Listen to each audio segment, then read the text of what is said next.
It's a great honor to have Prime Minister Mark Carney with us. As you know, just a few days ago, he won a very big election in Canada. And I think I was probably the greatest thing that happened to him, but I can't take vote credit. His party was losing by a lot, and he ended up winning. So I really want to congratulate him. It was probably one of the greatest comebacks in the history of politics, maybe even greater than mine. You know?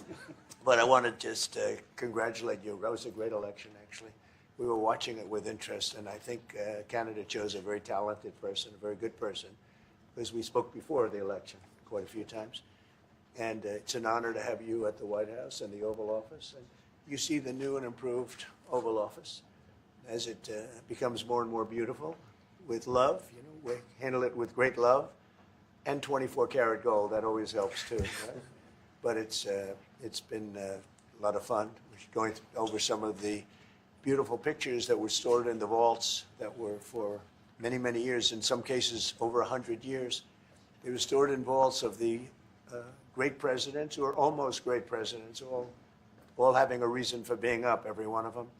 So it's very interesting. But I just want to congratulate you, and ran a really great race. I watched the debate.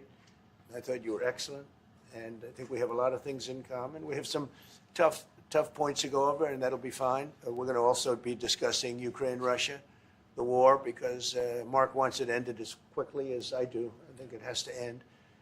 We had some very good news last night. The Houthis have announced that they are not, or they've announced to us at least, that they don't want to fight anymore.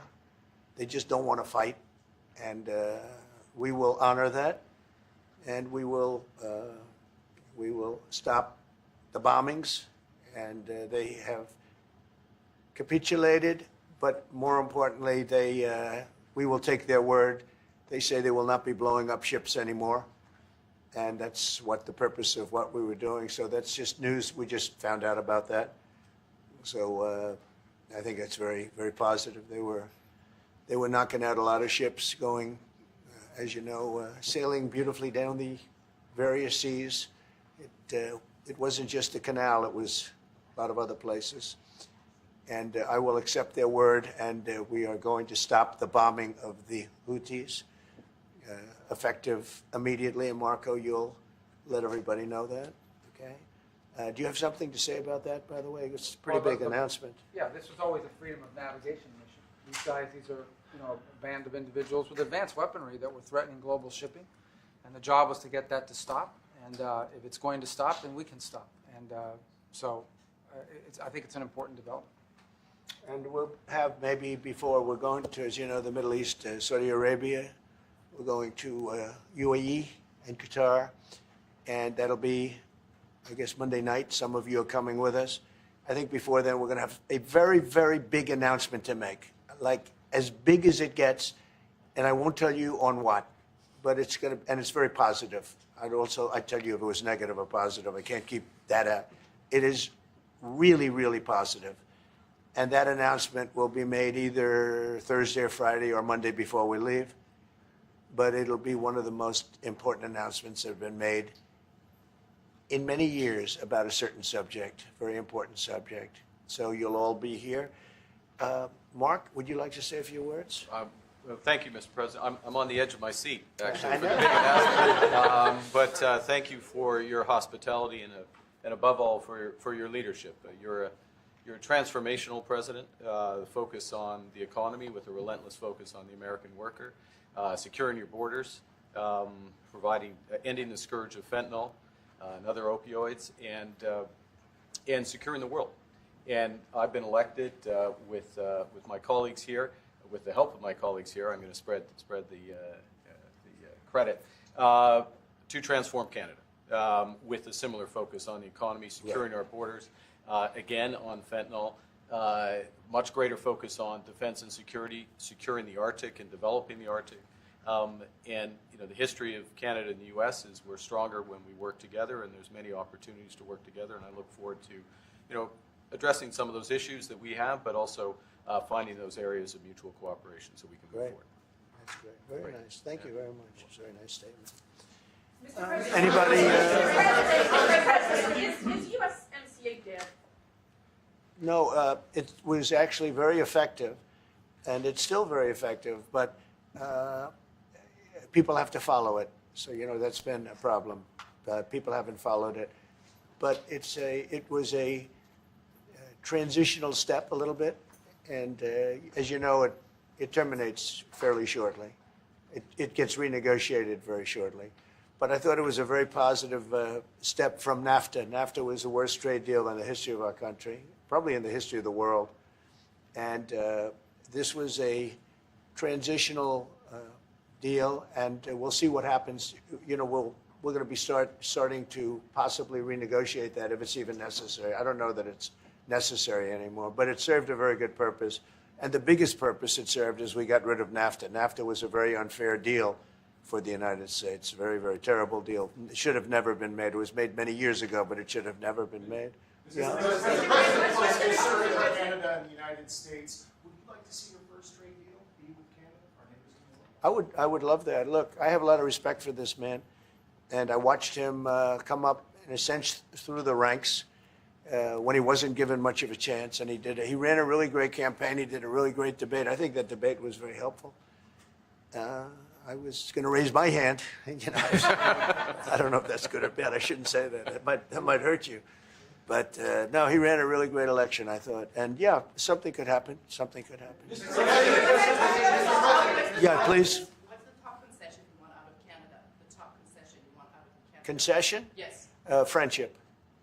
but that's not a concession. No, we're going to be friends with Canada. Regardless of anything, we're going to be friends with Canada. Canada is a very special place to me. I know so many people that live in Canada. My parents had relatives that lived in Canada, my mother in particular. And I love Canada. I have a lot of respect for the Canadians. Wayne Gretzky, I mean, how good, the great one. You happen to have a very, very good hockey player right here on the Capitals, who I have a lot of respect. He is a big, tough cookie, too. He just broke the record. And he's a great guy. And, we had the team here, and I got to know a lot of the players. But now Canada is a very special place. Yeah, please. Mr. President, and Mr. Prime Minister, I'd like to get your response to this too. Mr. President, you have said that Canada should become the 51st state. Yeah. No. Well, I still believe that, but it takes two to tango, right? But no, I do. I mean, I believe it would be a massive tax cut for the Canadian citizens. You get free military, you get tremendous medical cares and other things. There would be a lot of advantages, but it would be a massive tax cut. And it's also a beautiful, as a real estate developer, I'm a real estate developer at heart. When you get rid of that artificially drawn line, somebody drew that line many years ago with like a ruler, just a straight line right across the top of the country. When you look at that beautiful formation when it's together, I'm a very artistic person, but when I looked at that beauty, I said that's the way it was meant to be. But I do feel it's much better for Canada, but we're not going to be discussing that unless somebody wants to discuss it. I think that there are tremendous benefits to the Canadian citizens, tremendously lower taxes, free military, which honestly we give you essentially anyway because we're protecting Canada if you ever had a problem. But I think it would really be a wonderful marriage because it's two places that get along very well. They like each other a lot. Well, if I may, as you know from real estate, there are some places that are never for sale. That's true. We're sitting in one right now, Buckingham Palace that you visited as well. That's true. And having met with the owners of Canada over the course of the campaign last several months, it's not for sale, won't be for sale ever. But the opportunity is in the partnership and what we can build together. We have done that in the past. And part of that, as the President just said, is with respect to our own security. And my government is committed for a step change in our investment in Canadian security and our partnership, and I'll say this as well, that the President has revitalized international security, revitalized NATO, and us playing our full weight in NATO, and that will be part of it. And they have, I must say, Canada is stepping up the military participation because Mark knew, they were low, and now they're stepping it up, and that's a very important thing. But never say never. Never say never. What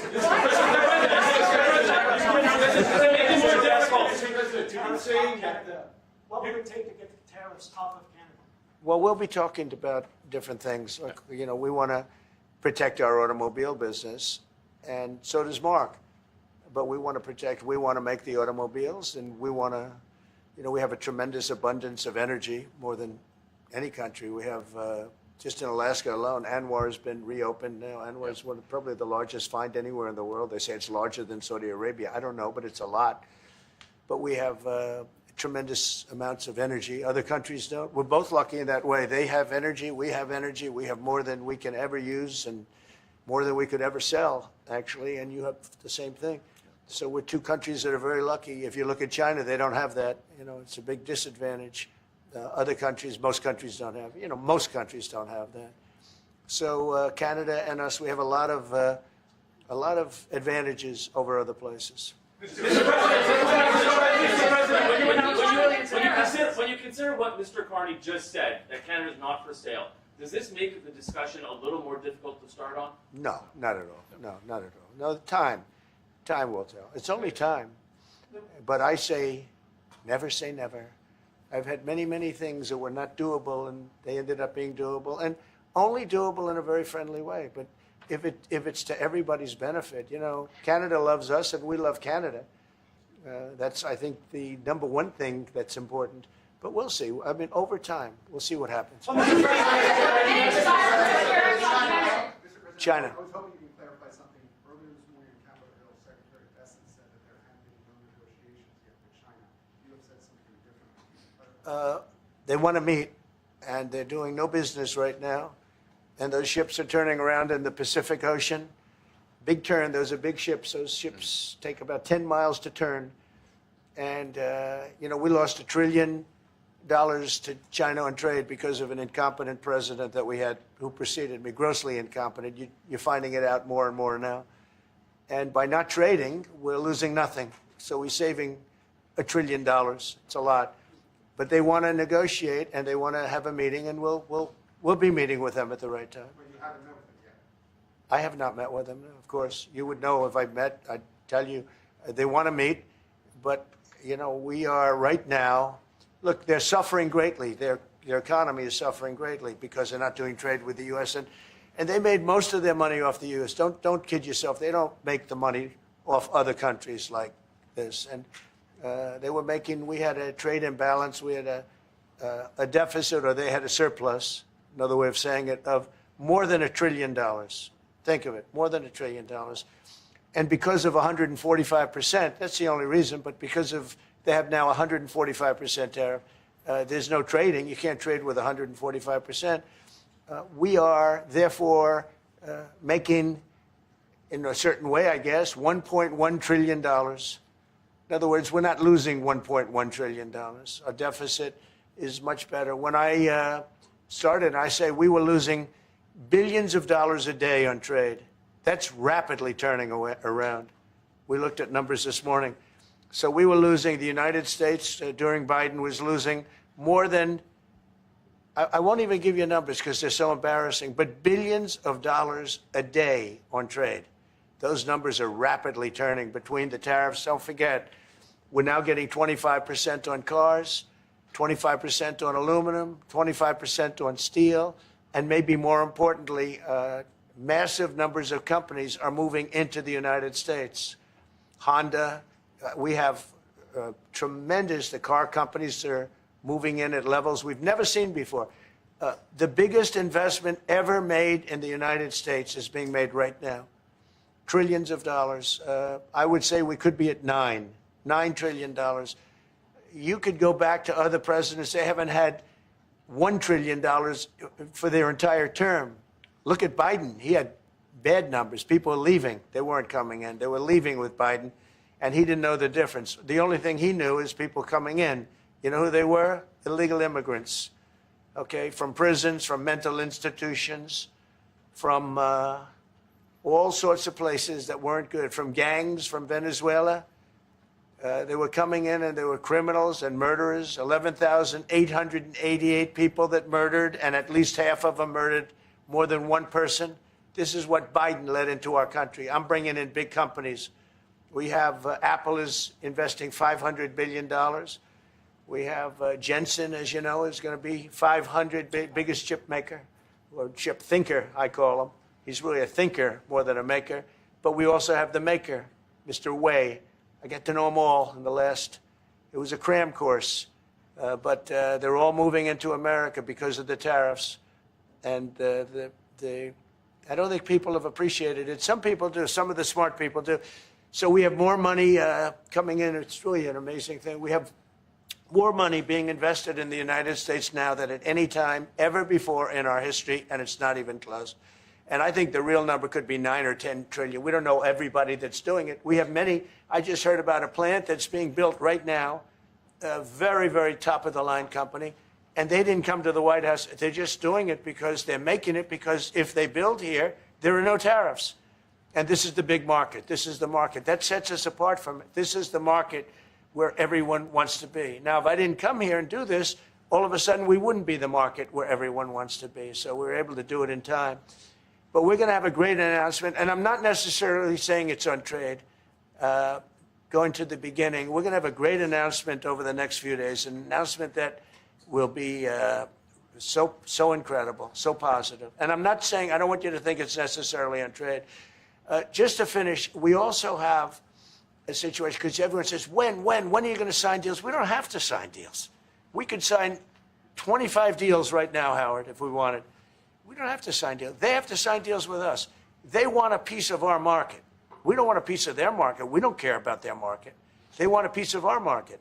So we can just sit down, and I'll do this at some point over the next 2 weeks, and I'll sit with Howard and Scott and with our great vice president, who has done a really good job. We have some good news to report on a lot of fronts, but JD will be there, and Marco, and we're going to sit down and we're going to put very fair numbers down, and we're going to say, here's what this country, what we want, and congratulations, we have a deal. And they'll either say, great, and they'll start shopping, or they'll say, not good, we're not going to do it. I said, that's okay, you don't have to shop. Now, we may think, well, they have a right, that maybe we were a little bit wrong, so we'll adjust it. And then you people will say, oh, it's so chaotic. No, we're flexible. But we'll sit down, and we'll, at some point, in some cases, we'll sign some deals. It's much less important than what I'm talking about. For the most part, we're just going to put down a number and say, this is what you're going to pay to shop. And it's going to be a very fair number. It'll be a low number. We're not looking to hurt countries. We want to help countries. We want to be friendly with countries. But you keep writing about deals. When are we going to sign? When? It's very simple. We're going to say, in some cases, we want you to open up your country. In some cases, we want you to drop your tariffs. I mean, India, as an example, has one of the highest tariffs in the world. We're not going to put up with that. And they've agreed already to drop it. They'll drop it to nothing. They've already agreed. They would have never done that for anybody else but me. So we're going to put down some numbers, and we're going to say our country is open for business. And they're going to come in, and they're going to pay for the privilege of being able to shop in the United States of America. It's very simple. It's very simple. So I wish they'd keep, stop asking, how many deals are you signing this week? Because one day we'll come and we'll give you 100 deals. And they don't have to sign. All they have to do is say, oh, we'll start sending our ships right now to pick up whatever we want or to bring whatever we want. It's very, very simple. And I think my people haven't made it clear. We will sign some deals, but much bigger than that is we're going to put down the price that people are going to have to pay to shop in the United States. Think of us as a super luxury store, a store that has the goods.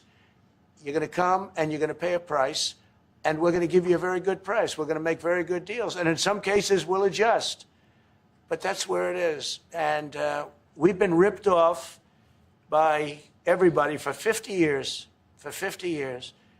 and we're just not going to do that anymore. We can't do that. And we can't let any country do that to us. We're just not going to do it anymore. Can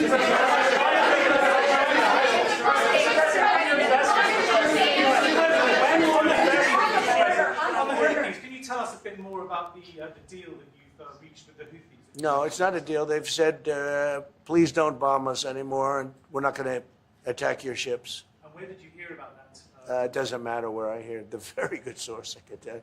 Very, very good source. Would you say, Marco? I would say pretty good, right, JD? A very good source. No, they don't want to be. They don't want to be. They don't want to be bombed anymore. You know, I sort of thought that would happen. No, behind you, please. Clarifying something you said on USMCA, is the U.S. prepared to walk away from that pact? From what pact? USMCA. No. It's fine. It's there. It's good. We use it for certain things. It's there. We have the USMCA is a good deal for everybody. I won't say this about Mark, but I didn't like his predecessor. I didn't like a person that worked for. She was terrible, actually. She was a terrible person. And she really hurt that deal very badly because she tried to take advantage of the deal and she didn't get away with it. You know what I'm talking about. But so, you know, we had a bad relationship having to do with the fact that we disagreed with the way they viewed the deal. And we ended it. You know, we ended that relationship pretty much. The USMCA is great for all countries. It's good for all countries. We do have a negotiation coming up over the next year or so to adjust it or terminate it. Mr. President, I'll say a word on USMCA, if I may, Mr. President. It is a basis for a broader negotiation. Some things about it are going to have to change. And part of the way you've conducted these tariffs has taken advantage of existing aspects of USMCA. So it's going to have to change. There's other elements that have come, and that's part of what we're going to discuss. Right? During the campaign, Prime Minister Carney talked about the American betrayal. How do you react if Canada decided not to shop in the American store as much as before and decided to partner with other countries? Well, we don't do much business with Canada from our standpoint. They do a lot of business with us. We're at like 4%. And usually those things don't last very long. You know, we have great things, great product. The kind of product we sell, nobody else can sell, including military. Look, we make the best military equipment in the world, and Canada buys our military equipment, which we appreciate. But we make the best military equipment in the world by far. The missiles, the submarines, everything. Everything we have is really top notch. I rebuilt our military during our last term. Stupidly, we gave some away to Afghanistan, which shouldn't have happened. But that was, I think it was the most embarrassing moment in the history of our country. It was just very incompetent people. But if you look, the man that's now the head of our Joint Chiefs, he led the attack on ISIS for me. That's why he's the head of the Joint Chiefs. And Raisin Kane, he was unbelievable. And as you know, we defeated ISIS in 3 weeks. It was supposed to take 5 years. We did it in 3 weeks. And he ran the campaign. I said, I like him. But I knew him before. I went to Iraq, and we agreed to a plan, and that was the plan. And as you know, we did it in record time. So we have the best equipment in the world. We have the best, a lot of things. And but Canada does a lot more business with us than we do with Canada. Yeah. Mr. President, can I ask about your investments, Mr. President? When do you think the investments that you've announced, the trillions, will finally hit economic data this year? When you're saying about the tariffs? No, about the investments that you've announced.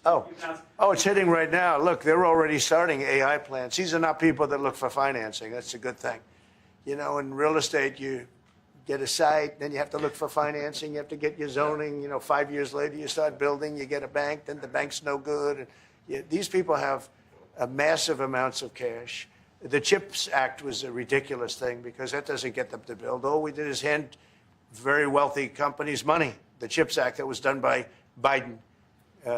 Billions, we give them billions of dollars. They don't even have to do anything with it. And then if you weren't, if you didn't have, and I don't want to be a wise guy, but if you didn't go with the DEI, if you didn't go with all of the different things, woke, if you weren't woke, you couldn't even use the money. You had to have a certain percentage of this and that and that and that. It's impossible to have. The companies actually complained to me. They said they gave me all this money, but nobody can get these people to do anything. I mean, look, President Obama, and if he wanted help, I'd give him help because I'm a really good builder and I build on time, on budget. He's building his library in Chicago. It's a disaster. And he said something to the effect, I only want DEI, I only want woke. He wants woke people to build it. Well, he got woke people, and they have massive cost overruns. The job is stopped. I don't know. It's a disaster. And I don't like that happening because I think it's bad for the presidency that a thing like that should happen. He's got a library that's a disaster. And he wanted to be very politically correct, and he didn't use good, hard, tough, mean construction workers that I love, Marco. I love those construction workers. But he didn't want construction workers. He wanted people that like never did it before, and so he's got a disaster in his hands. Like millions of dollars, really many millions of dollars over budget. And I would love to help him with it, or somebody else. I could recommend professionals. But it was not built in a professional manner.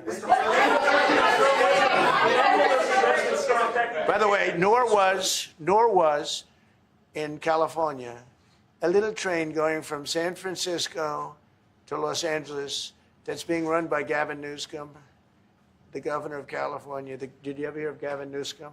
He has got, that train is the worst cost overrun I've ever seen. It's like totally out of control. So then they said, all right, we won't go into San Francisco. We'll stop 25 miles short. And we won't go into Los Angeles. We'll stop 25 miles short. It's hundreds of billions of dollars for this stupid project that should have never been built.